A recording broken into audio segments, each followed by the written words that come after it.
Hola, hoy conversamos con el señor Pedro Mario Burelli. Pedro es un destacado profesional venezolano con amplia experiencia en finanzas, estrategia y políticas públicas. Fue miembro de la Junta Directiva de Petróleos de Venezuela entre 1996 y 1998 y ha trabajado en reconocidas instituciones financieras internacionales. Burelli es reconocido por su aguda visión en temas económicos y su compromiso con la democracia en Venezuela, siendo una voz influyente en foros internacionales. Es graduado de la Universidad de Texas y tiene un posgrado en la Universidad de Harvard. Además, ha colaborado en iniciativas de desarrollo sostenible y defensa de los derechos humanos, convirtiéndose en un referente en el ámbito político y empresarial. Espero que les guste. Hola, buenas Muy bien, tardes, Pedro, ¿cómo gracias. estás? Un placer Muy saludarte, bien, ¿cómo te ¿cómo ha estás ido? tú? Chévere, muy bien. Pues siempre te leo, siempre estoy pendiente, estamos pendientes de lo que estás publicando y bueno, quería conversar contigo un poco sobre cómo es la situación en Venezuela y cómo es lo que está pasando en el mundo y cómo afecta, digamos, al régimen en Venezuela. Bueno, creo que yo creo que los que llevamos 25 años viendo esto, estamos en otro de esos momentos que ya casi que hay un altísimo grado de tensión. Yo lo comparo un poco con lo que ocurrió hace exactamente 6 años, después de que Maduro se robó, montó una elección fraudulenta que 73 países no aceptaron, y estamos aproximándonos a enero con la gran incertidumbre de cuál era la solución y si Maduro se iba a juramentar o no. Obviamente Maduro se juramentó, a raíz de eso vino la invocación del artículo 233 por parte de Juan Guaidó y los 63 países que lo reconocieron, que son en el fondo las democracias que a nosotros nos incumben, ¿no? Con las que nosotros tenemos relaciones. En este Sí, momento yo creo que es más grave. Esa es una fórmula absolutamente constitucional, sencilla, por eso que los países la adoptaron, la aceptaron. Esto es algo más grave todavía, que una elección que Maduro perdió por paliza y que obviamente se la robó porque no tenía otra alternativa. Yo siempre he dicho que la consecuencia de Maduro sí, aceptar la derrota esa noche es que yo creo que en el júbilo, en la celebración, se hubiera barrido. O sea, hasta con las mejores intenciones y con Edmundo y Maracorina pidiendo a la gente que se calme, yo creo que hubiera sido algo que nunca se lo ha visto. Yo creo que en cualquier pueblo, aldea, algo, la gente hubiera salido entre celebrar y pasar su rabia y la humillación. Yo creo que hemos visto cosas inéditas, por lo cual Maduro tuvo que hacer, lo único que le queda hacer es robarse la elección y ver qué pasa. Pero el ver qué pasa es lo más interesante, porque en eso nosotros nos podemos cansar o pueden pasar cosas. Y yo creo que han pasado cosas. Ni nos hemos cansado, ni Maracorina ni el mundo se han mm, cansado, ni el mundo se ha cansado, y han ocurrido cosas en el mundo que yo creo que nos van a estar afectando. ¿No? Yo creo que el tema de la elección de Trump, Siria, el tema sí, de Siria, que tiene como dos componentes, que es la caída de un gobierno que parecía sólido de forma muy rápida, y la demostración de que los apoyos que se creía, con los que quería contar de Irán y Rusia, no, en el fondo no sirven para nada, estando al lado, siendo vecinos, Irán y sí, tener, rarísimo. O sea, estaban tan y cerca no y hicieron no, y nada. no Entonces hicieron yo nada. creo que se está evolucionando. Yo sí creo, Jesús, y yo creo que yo entiendo y entiendo muy claramente que el venezolano que está frustrado, hoy en día inclusive asustado, no se quiere hacer ninguna Claro, ilusión, pero el 10 de enero tiene consecuencias. Cuando alguien gana una elección, el cambio de sí, mando ocurre un día y nosotros seguimos jugando por la ruta constitucional, electoral, democrática, contra una banda de secuestradores, narcotraficantes, pero sí, nosotros nunca nos queremos desviar de ese camino. Ellos utilizan la violencia, ellos torturan, ellos matan, ellos nos obligan al exilio. Sin embargo, una de las cosas interesantes de la política venezolana es que nunca se ha desarrollado un brazo armado de la oposición. Nunca ha habido, ¿sabes?, una sí. oposición que va y toma las armas. Nunca ha habido saboteos y voladuras de instalaciones. El gobierno quisiera tenerlo porque ellos quieren tener una excusa. Es que Venezuela nunca ha sido, históricamente no ha Claro, sido violenta, ¿no? El pero, venezolano. pero tampoco había sido tan humillada en una sociedad, Sí, constantemente humillada. Yo creo que, es más, yo le comentaba hace un rato a alguien, hablando sobre Edmundo y la personalidad de Edmundo González, a quien conozco desde hace muchísimo tiempo, decía, mira, parece mentira que estas personas ataquen a Edmundo porque es un viejito, porque no sé qué otra cosa, el abuelo, el viejito. Es que la gente quiere el abuelo, quiere al viejito, quiere al tipo que no va a arrestar a sí, su hija y violarla, ¿okay? Quiere al tipo que no le va a quitar la casa, quiere el tipo que puede traerle paz, tranquilidad al país. Y como lo vea de paso, sí, acompañado por una mujer que se ha sabido ganar, es decir, con muchísimo esfuerzo, muchísima valentía, el cariño y el respaldo del pueblo, es un binomio que cada vez que se burlan del mundo yo me río. Digo, estos demonios no están entendiendo. O sea, la gente no. Si tú le pones enfrente a Diosdado Cabello y Edmundo, sería 99.9 a 0.1. Es decir, en realidad. Creo que lo Sí, desarmas. pero lo interesante es eso, que seguimos por una ruta pacífica frente a unos tipos que se nota que están desesperados, no tienen otro mecanismo de sostén que sea reprimir. Si no reprimen, la gente pierde el miedo. Si la gente pierde el miedo, sale a la calle. Si sale a la calle, sale el gobierno. Entonces, estamos en una lógica muy distinta a las normales, pero es una lógica que nos demuestra que estamos lidiando con criminales. Esto que hoy surge, una de las noticias más interesantes, es cuando el canciller Murillo de Colombia nos dice lo que todos sabíamos que estaba ocurriendo, que las 6 personas que están en la embajada de Argentina son rehenes. Están ahí para ser canjeados por alguien que ellos quieren que suelten de la cárcel argentina y que liberen al vicepresidente de Ecuador. Entonces, sí es el juego perfecto del secuestro. No había ninguna duda, así hicieron con los americanos, así canjearon al ESAB, sí, pero es un comportamiento de secuestradores. Y a mí me alegra, en cierto modo, por más terrible que sea, que se quiten la careta y que todo el mundo lo vea, y lo otro que te preocupa es por qué la gente normaliza eso, por qué hay gente que cree que eso es normal, que eso es viable, que se puede montar un país o sea, manejado por gente como este tipo, y que eso no importa, y que hay que mirar para adelante, que hay que enfocarse en las elecciones de 2025. Es decir, Ahora, esa gente está ganando dinero, esa gente está amenazada. ¿Por qué crees tú que hay esa cantidad de colaboradores ahí mira, adentro? yo que conozco a algunos de esos y algunos bastante bien, yo creo que ahí hay una combinación, digamos, de 3 cosas. Resentidos, Mm, resentidos, corruptos y chantajeados. ¿Eh? ok. Hay otra categoría que me han dicho que son los que han caído en los encantos de Delcy Rodríguez, y ya cuando caen en los encantos de Delcy Rodríguez, aparentemente como que eso no se puede salir uno de ahí, como si fuera un embrujo, ¿no? Esa es otra categoría, esa es la Ok. cuarta categoría, diría, Sí, sí. como si se te metiera el demonio por dentro, ¿no? Pero sí hay una combinación muy perversa. Yo creo que todos los sistemas autoritarios Mm, tienen mecanismos para torcer voluntades. Yo sí creo que muchos sí. están chantajeados.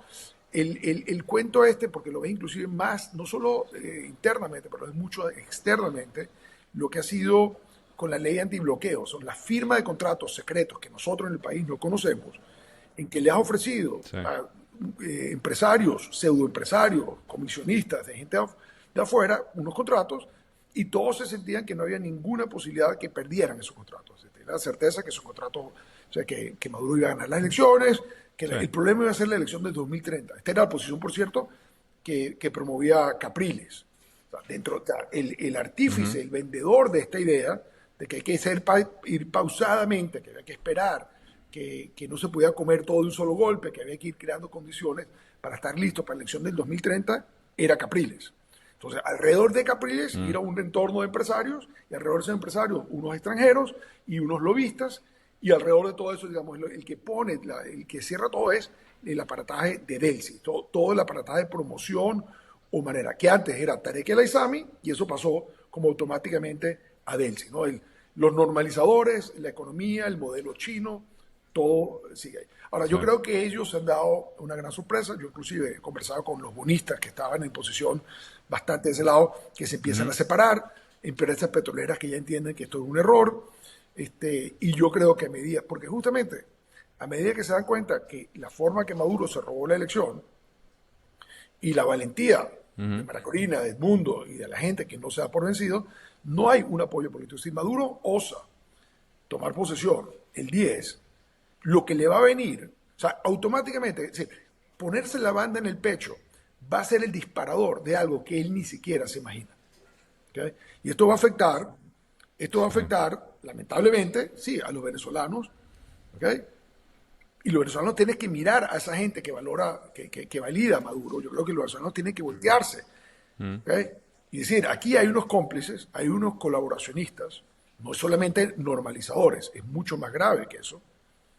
Nos están causando un sí. daño a todos, pero el daño también se lo está causando Nicolás Maduro a las familias de sus funcionarios, a las familias de los oficiales de las Fuerzas Armadas, que van a ver por primera vez algo muy, muy duro. Yo creo que la paciencia del mundo se acabó. ¿Okay?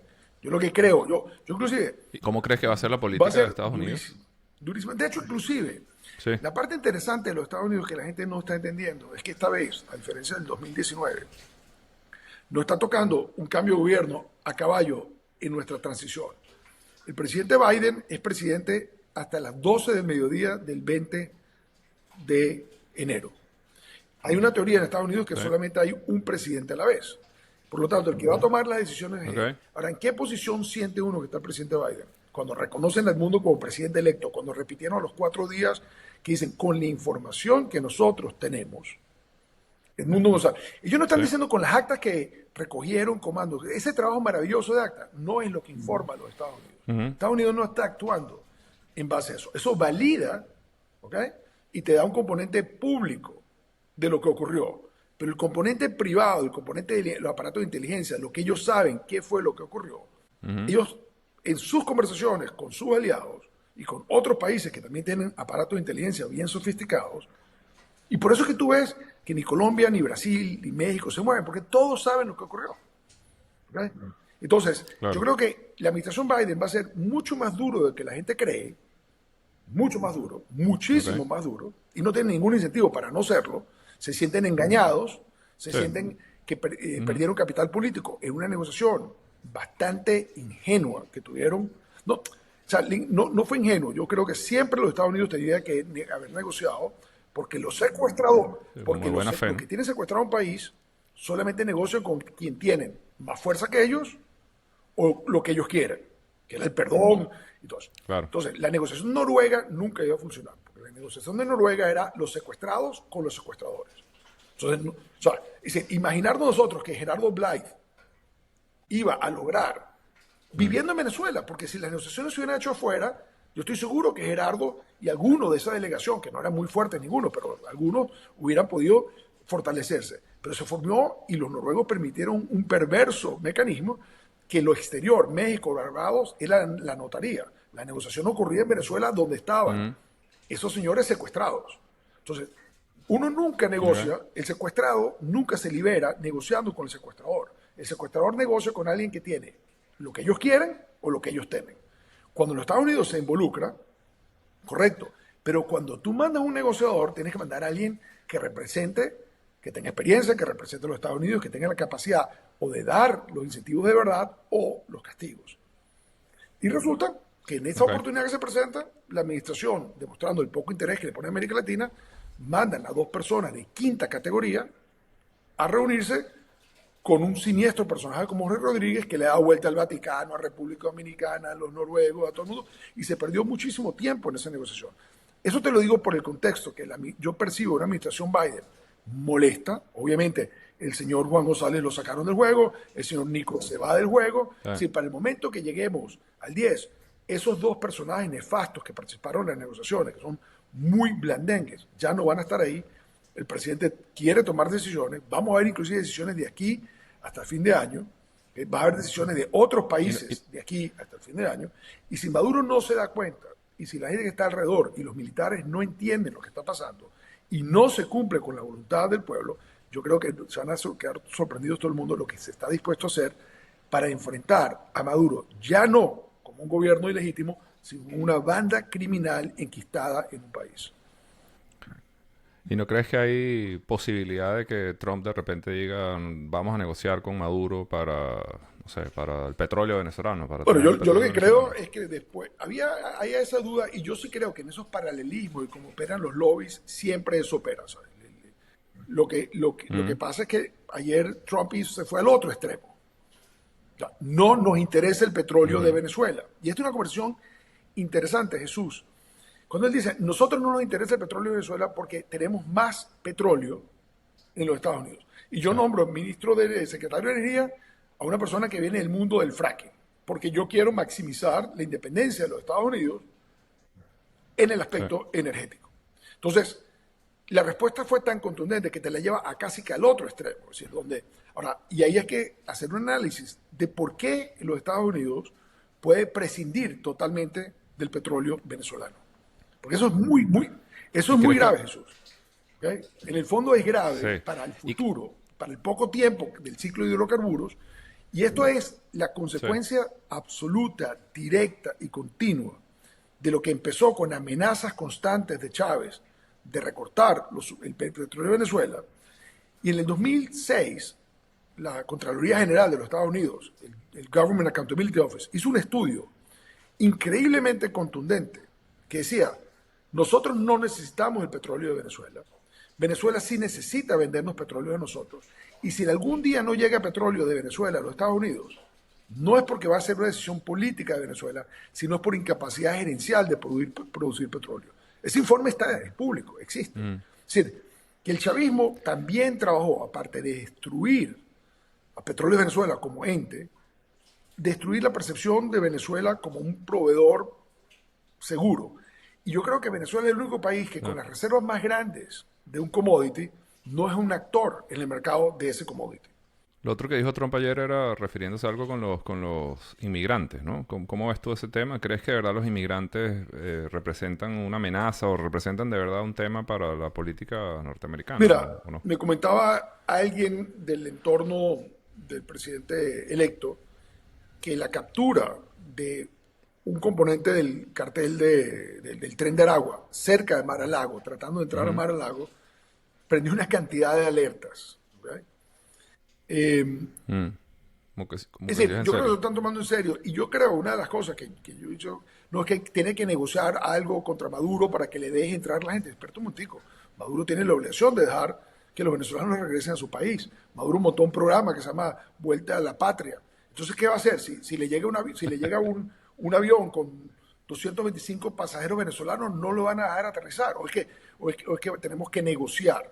¿Ok? Tenemos que negociar para que los venezolanos Sí. regresen. O él va a decidir qué venezolanos regresan y qué venezolanos no regresan. Entonces, ahí va a haber un problema, Mm. ¿ok? Y que en el tono como yo oí que el presidente electo lo dijo ayer, me da la impresión de que no hay mucha paciencia. Entonces, toda la idea de que se va a negociar y el petróleo y está bien, y no sé qué, yo creo que por ahí no va. De hecho, una cosa bastante interesante es que durante los 4 años de Trump, Chevron estuvo pasando todo el tiempo haciendo cabildeo para que le quitaran las sanciones petroleras y nunca se las quitaron. Es Sí. decir, se las terminó quitando una administración demócrata, antipetróleo, antihidrocarburos, anti no sé cuánto. Es decir, que es la ironía basada y llevada por un falso, una premisa, cuando empezó la guerra de Ucrania, estamos hablando ya en marzo del 22, en que Chevron dijo, nosotros tenemos un acuerdo con Tarek El Aissami, no solamente para producir más Ujú. petróleo de nuestras áreas, sino para ayudar a PDVSA a producir más petróleo en general, y nosotros en este ejercicio podemos separar a Maduro de Putin.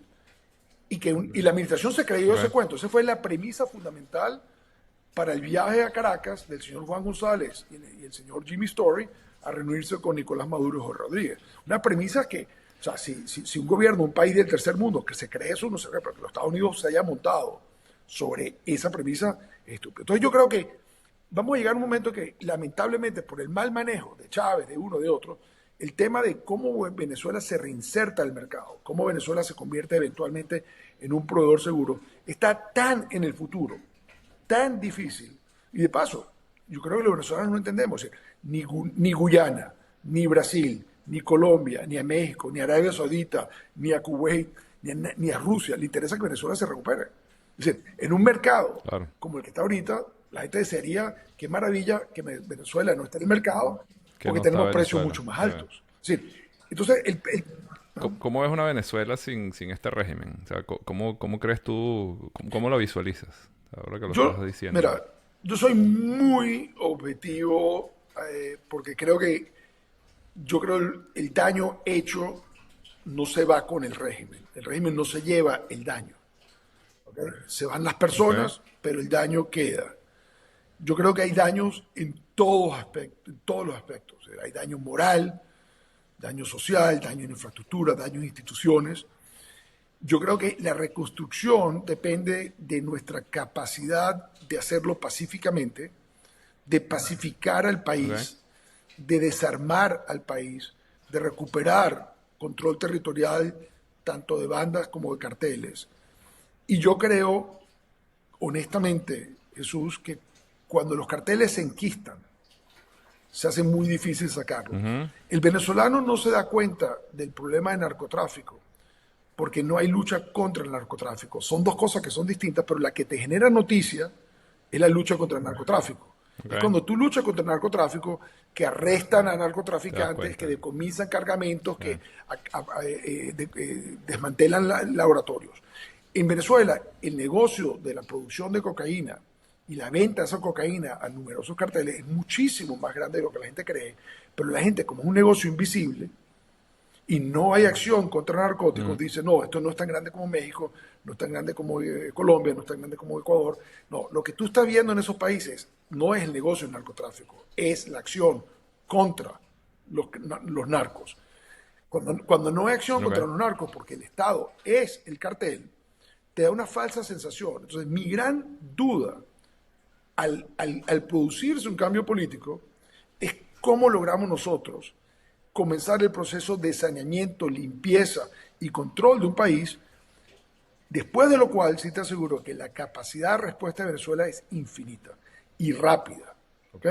Y no el lado petrolero. El lado petrolero va a tardar años a llegar un momento en que tú estabilices cuál es el modelo petrolero bajo el cual vas a producir, o sea, cuál es el rol de las empresas privadas contra el Estado, qué ente regulador requieres para crear las reglas.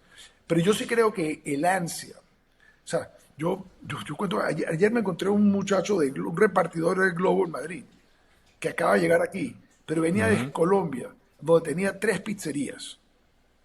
¿Okay? Aquí está empezando de cero, pero ya está haciendo el plan para empezar a montar negocio aquí, y está arrancando de cero. O sea, nosotros involuntariamente hemos desarrollado una masa, con que nosotros nos regrese el 10% de la diáspora. El 10% de la diáspora. Vamos a tener un empuje, un nivel de gente preparada, gente con y con hambre, gente y con hambre, y con experiencia, y con ganas, y así se hace aquí, y yo quiero traer este modelo, y esto funciona allá, y yo vi cómo funciona.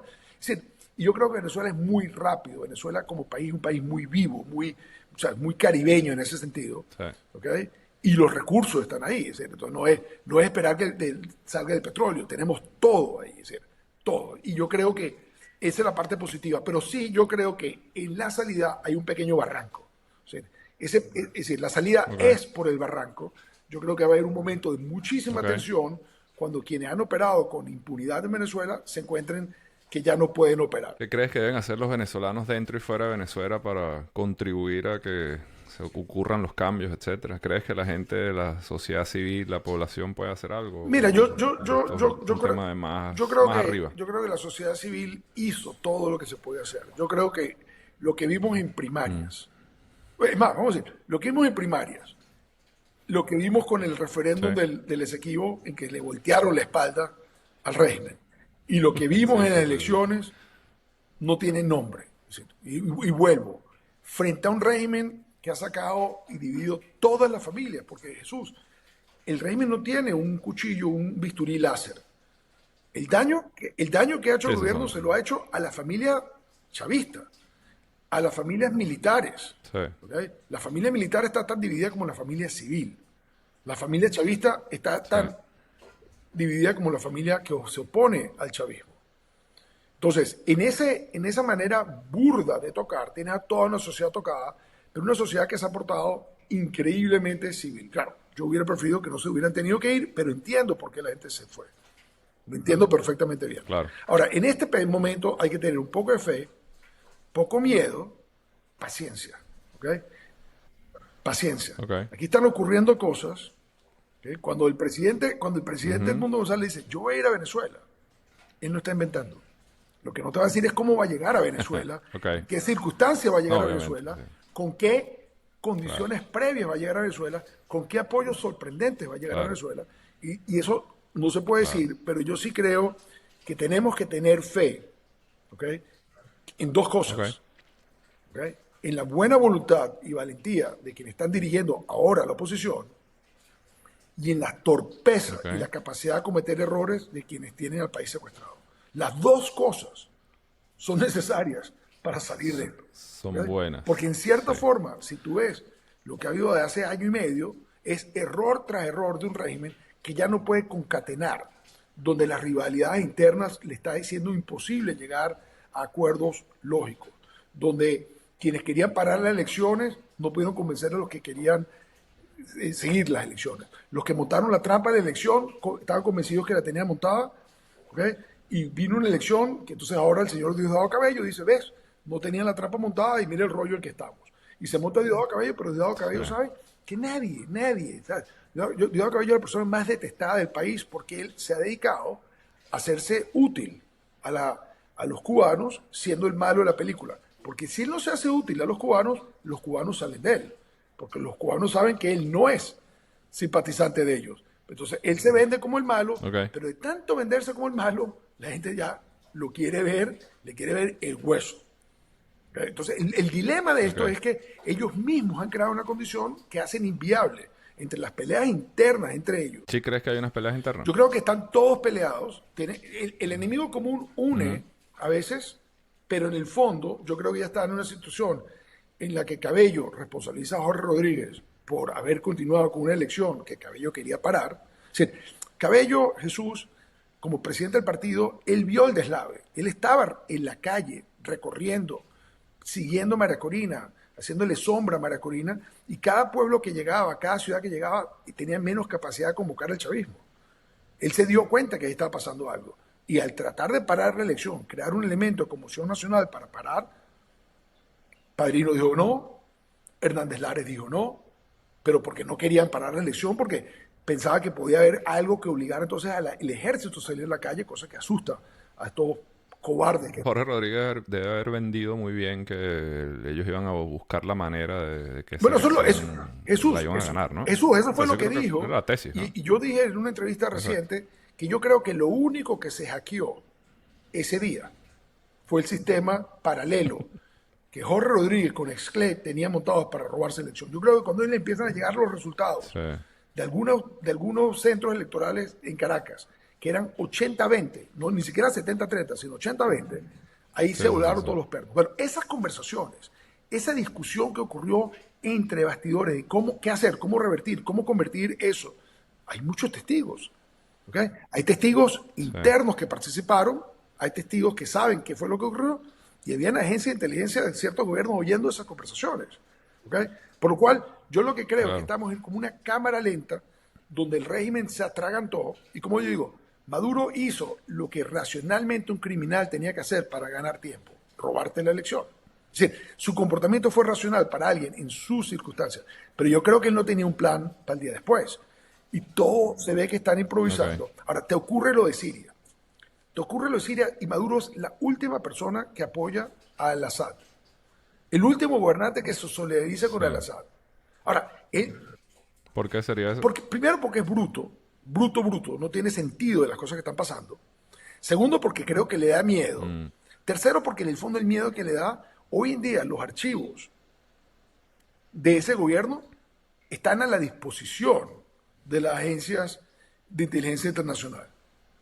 Si ellos pueden ver cuál era la relación real, qué era lo de los aviones que iban de Damasco a Caracas, toda esa relación muy, muy rara que se montó. Y los regímenes eran igualitos, idénticos.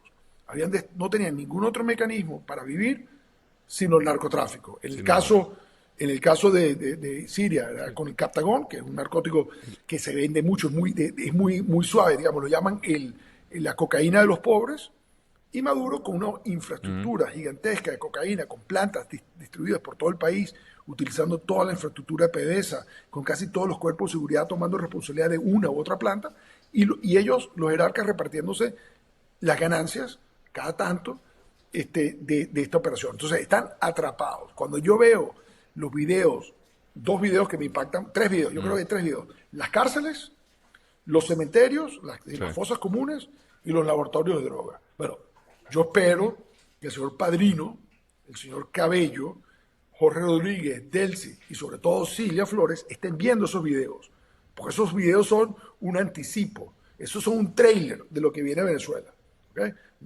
Obviamente Al-Assad llegó mucho más allá, pero pensar que Maduro estaba alabando a un tipo que tenía 100 y tantos miles de presos políticos, que han encontrado una fosa común con 150.000 muertos de la dictadura, y que el señor Maduro estaba alabando a ese régimen y que Chávez hace poquito estaba felicitando a ese régimen, eso los dibuja como lo que son.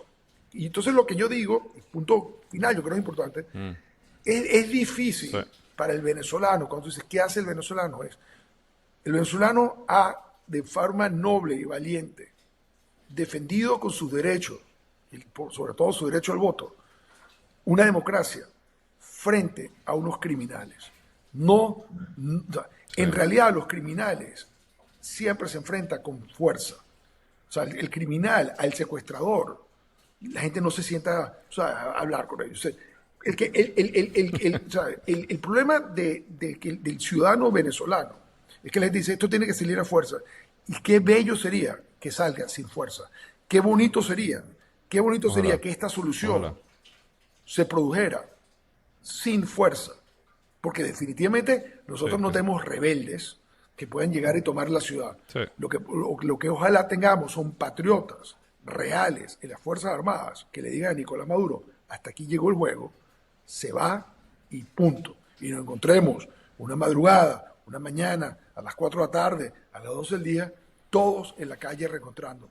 Yo cuento, Jesús, Ojalá. y yo creo que esto es una cosa importante para que la gente diga, cuando yo estaba muy cerca de la caída de la Unión Soviética, ayudando a un amigo venezolano que tenía operaciones y negocios en Rusia, cuando la Unión Soviética cayó, antes de que cayera no había nada, la escasez de todo, ¿no? Las servilletas había que importarlas, todo había que importarlo. O sea, Sí. el comunismo había producido lo que siempre produce, que es escasez. Pero cuando cae la Unión Soviética, después de 70 y tantos años de este poderío del hegemón soviético, tú sabes qué era lo que Sí. escaseaba en las calles de Rusia. Tú sabes qué era lo que no encontrabas en las calles de Rusia. Comunistas. Bueno, arrancó como un espíritu emprendedor y la gente empezó a No vender había comunistas. de todo, Lo hasta que los era, lo que era uniformes. increíble es que no habían comunistas. Después de 74 años de comunismo, o sea, cambiaron Se la acabaron. bandera roja, pusieron la bandera tricolor y no había comunistas. Entonces, este concepto del chavismo y eso, ya tú vas a ver las explicaciones de la gente, explicando por qué eran chavistas. No es que si no, no sé qué, es porque mi Claro. mamá tenía tal cosa, es que si no me quitaban esto. Sí, sí, sí, sí. Igualito, eso lo viví yo en un sistema muchísimo más grande, muchísimo más poderoso, ¿ok? Que inclusive Claro. rivalizó con los Estados Unidos y con Occidente, o sea, en un mundo bipolar de una gran confrontación, y se cayó como una casa de Sí. naipes. Y no tenemos que ver a la desgracia que quedó Siria después Rapidísimo. de 11 años de guerra civil.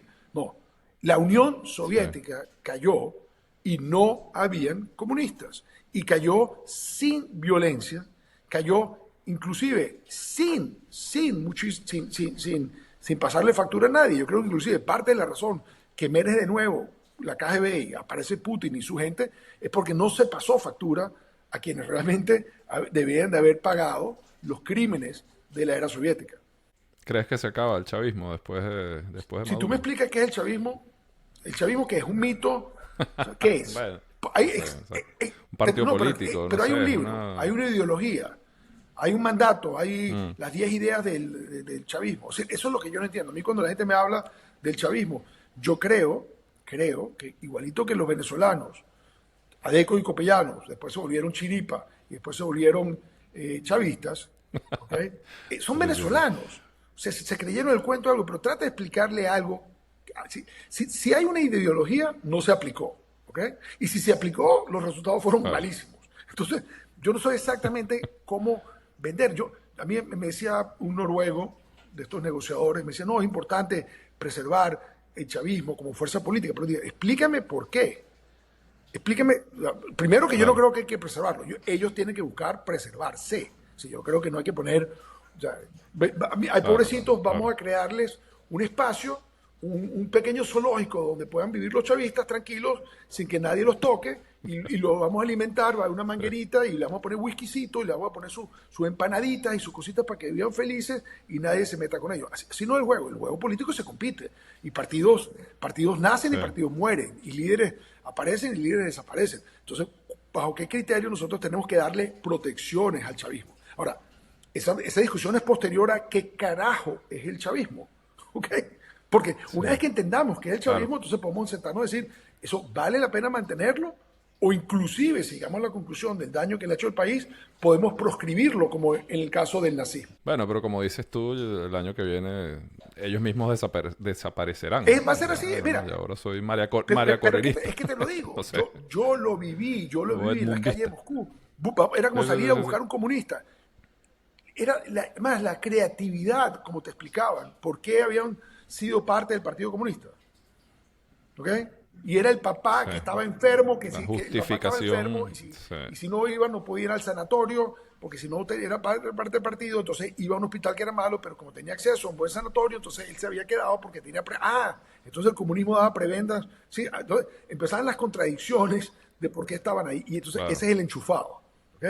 Que tú ya me preguntaste claro. anteriormente, es lo mismo. ¿Por qué están ahí? Bueno, están enchufando. ¿Eres optimista para el 2025? Mira, yo soy realista sobre más que optimista.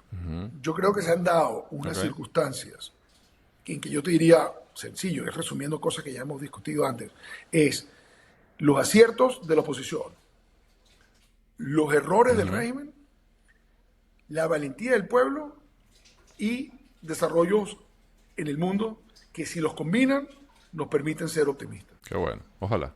Bueno, Bueno, Pedro, muchísimas gracias Jesús, por tu muchísimas tiempo. gracias Un placer, como y feliz siempre, hablar Navidad. contigo. Y Gracias, nos hasta vemos luego. pronto, igualmente. Gracias. Chao.